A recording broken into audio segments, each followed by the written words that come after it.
Isang magandang umaga sa inyong lahat. Ako nga po pala si Ashley Nicole D. Gonzalez, ang leader ng Pangkat Dalawa.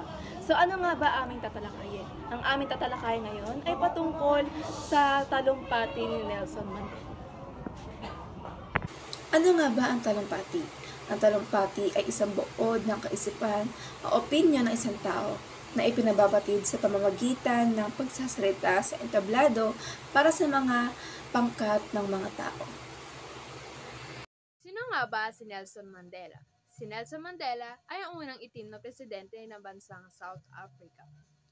Siya ay naging pangulo ng South Africa mula taong 1974 hanggang 1979. Siya ay pinanganak noong ika-18 ng Hulyo taong 1918 sa Mebso, South Africa. Tinawag si Mandela na anti-apartheid icon sapagkat nilabanan niya ang sistema ng apartheid. Bilang pangulo ay nilabanan ni Mandela ang kahirapan at diskriminasyon sa kanyang bansa. Siya ay tinatawag ding Father of Democracy at nirerespeto bilang Father of the Nation sa kanyang bansa. Si Mandela ay namatay noong ika-5 ng Disyembre taong 2013. Bakit nagtalumpati si Nelson Mandela? Nagtalumpati si Nelson Mandela para sa matagumpay na pagkamit ng kalayaan sa Africa. Iniling niya na bigyan ng pagpapala ang mga taong umaasa sa kalayaan at mga nagdiriwang ng kalayaan sa buong mundo. Ang talumpati ni Nelson Mandela ay naglalayo na ipaalam sa mga malalapang anyo ng diskriminasyon na nangyayari sa kanilang bansa. Kanyang tungkulin at mithiin ang magkaroon ng kalayaan. Ang talumpati ni Nelson Mandela na isinalin sa Pilipino ni Roslyn P. Salim. Sa mga kapitapitagan, kataas-taasang mga panauhin, mga kasama at mga kaibigan. Ngayon lahat tayong naririto ay pagkalooban nawa ng pagpapala at pag-asa sa kasisilang na kalayaan. Gayon din naman sa mga nagdiriwang sa iba pang bahagi ng mundo. Mula sa mga karanasang di pangkaraniwang kapahamakan ng tao na namayanin ng matagal. Isilang ang lipunang ipagmamalaki ng sangkatauhan. Ang ating mga nagawa bilang ordinaryong mamamayan ng Timog Afrika ay kailangan magbunga ng tunay na mamamayan nito na magpapalawak sa paniniwala ng sangkatauhan sa katarungan, magpapalakas sa tiwala sa kadakilaang kaluluwa at magtutusto sa lahat ng ating pag-asa sa kapakinabangan ng buhay ng lahat. Ang lahat ng ito ay utang natin sa ating mga sarili at sa mga taong naririto ngayon. Sa aking mga kababayan, wala akong alinlangang sasabihin na ang bawat isa sa atin ay kasing lapit ang puso sa lupa ng napakagandang bansang ito. Sa tanyag na puno ng Yakandra, sa Pretoria at sa mga puno ng Mimosa.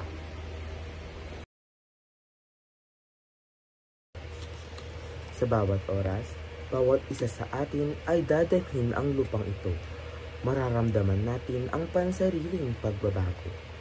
Ang kalagayan ng bansa ay magbabago tulad ng panahon. Tayo ay kumikilos ng may kaligayahan at kagalakan sa paglunti ng kapaligiran at sa pagbukadkad ng mga bulaklak. Ang espiritual at pisikal na kaisahan na ating ibinabahagi sa lupain ito ay nagpapaliwanag sa lalim ng sakit na dala-dala ng ating puso sa tuwing makakakita natin ang ating bansa na unti-unti nalulugmok ng di pagkakasundo at sa tuwing makikita natin ang pagtanggi, ang paglaban sa batas at ang paghiwalay ng mga tao sa mundo. Ito ay dahil sa nagiging pambansang batayan ang nakamamatay na ideolohiya at ng pagkakaroon ng rasismo. tayo, ang mga mamamayan ng Timog Africa ay nakadama ng kapayakan nang ibinalik sa sangkatauhan ang pagkakaibigan. Tayo na pinagkaitan ng batas kamakailan lang ay binigyan ng bihirang pribilehiyong mamahala sa mga bansa sa sarili nating lupain. Pinasasalamatan namin ang aming mga pinagpipitaganang panauhin sa pagpaparito upang angkinin kasama ang mga mamamayan ng aming bansa. Ang tagumpay para sa katarungan, para sa kapayapaan at para sa dignidad. Naniniwala kami na ipagpapatuloy ninyo ang pagtulong sa amin sa pagharap sa mga pagsubok sa pagbuo ng kapayapaan, kaunlaran, pagkakapantay-pantay ng mga lalaki at babae, walang diskriminasyon sa lahi at demokrasya. Malugod namin tinatanggap ang tungkulin ng aming mamamayan at ang kanilang kalayaang politikal, pananampalataya, kababaihan, kabataan, negosyo, tradisyonal at mga pinuno na isagawa ang konklusyong ito. Hindi mawawala riyan ang aking Second Deputy President, ang kagalang-galang na si F.W. de Klerk. Pinasasalamatan din namin ang lahat ng bumuo sa hukbong panseguridad sa pagganap sa kanilang tungkulin na pangalagaan ng ating unang malayang eleksyon at ang transisyon sa demokrasya mula sa hukbong uhaw sa dugo na nag-aalangan pa ring makakita ng liwanag. Ang panahon para sa paghilom ng sukat ay naririto na. Ang panahon upang pag-ugnayin ang pagkakaiba-iba ng opinyon na naging dahilan ng pagkakahati-hati ay dumating na. Ang panahon upang bumuo ay nasa sa atin na. Sa wakas ay naabot na natin ang emansipasyon ng politika. Nangako tayong palalayain ng ating mamamayan sa kahirapan, kakulangan, pagdurusa, kasarian, at iba pang diskriminasyon. Nagtagumpay tayo sa ating huling hakbang sa pagkakaroon ng kapayapaan. Itinalaga natin ang ating sarili sa pagbuo ng kumpleto, makatarungan, at manghabang buhay na kapayapaan. Tayo ay nagtagumpay na magtanim ng pag-asa sa milyong-milyong mamamayan. Pumasok tayo sa kasunduan na bubuo tayo ng lipunan kung saan ang lahat ng mamamayan ng Timog Africa, itim man o puti, ay maglalakad na walang takot sa kanilang mga puso. Tiyak ang kanilang karapatan sa pagkakaroon ng dignidad, isang bansang may kapayapaang pansarili at panbansa. Bilang simbolo ng pagbabago sa ating bansa, ang bagong interim government of national unity sa panahon ng biglaang pangangailangan, bibigyang pansin ang isyu ng amnestisya ng mga taong kasalukuyang nakakulong. Inaalay namin ang araw na ito sa lahat ng bayani sa bansang ito at sa iba pang bahagi ng mundo na nagsakripisyo at isinuko ang kanilang buhay upang tayo ay lumaya. Ang kanilang mga pangarap ay naging makatotohanan at kalayaan ang kanilang handog. Tayo ay may pagpapakumbaba at pagmamalaki sa karangalan at pribilehiyo na ikaw, mamamayan ng Timog Africa, ay iginagawad sa atin.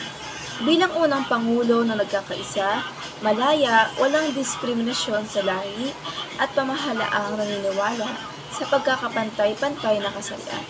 Nauunawaan namin walang madaling daan para sa kalayaan. Batid namin kung nag-iisa ay hindi maabot ang tagumpay. Ngayon ay dumako naman tayo sa mga tunggalian na nakapaloob sa talumpati ni Nelson Mandela. Ang unang tunggalian na nakapaloob doon ay pumapatungkol sa pagsugpo ng kahirapan, karahasan at diskriminasyon. At ang pangalawa ay pumapatungkol naman sa pagkakaroon ng tunay na kapayapaan, karunungan at karapatan na para sa lahat. anuman ang iyong lahi o pinaniniwalaan. Ang talumpati ni Nelson Mandela ay tungkol sa mga bagay na kanyang ninanais para sa kanyang bayan at kanyang mga kauri at kung gaano siya nagpapasalamat sa Diyos at sa kanyang mga kababayan at pati na rin ang pagpapangako niya ng tuluyang kabutihan para sa lahat. Sinasabi ni Nelson Mandela na ang lakas ng loob ay hindi ang kawalan ng takot ngunit ang tagumpay laban dito. Mahalaga ang pagkakaisa ng lahat ng mamamayan sa isang komunidad. Ito ang susi tungo sa isang payong pantay-pantay, makatarungan at maunlad na komunidad.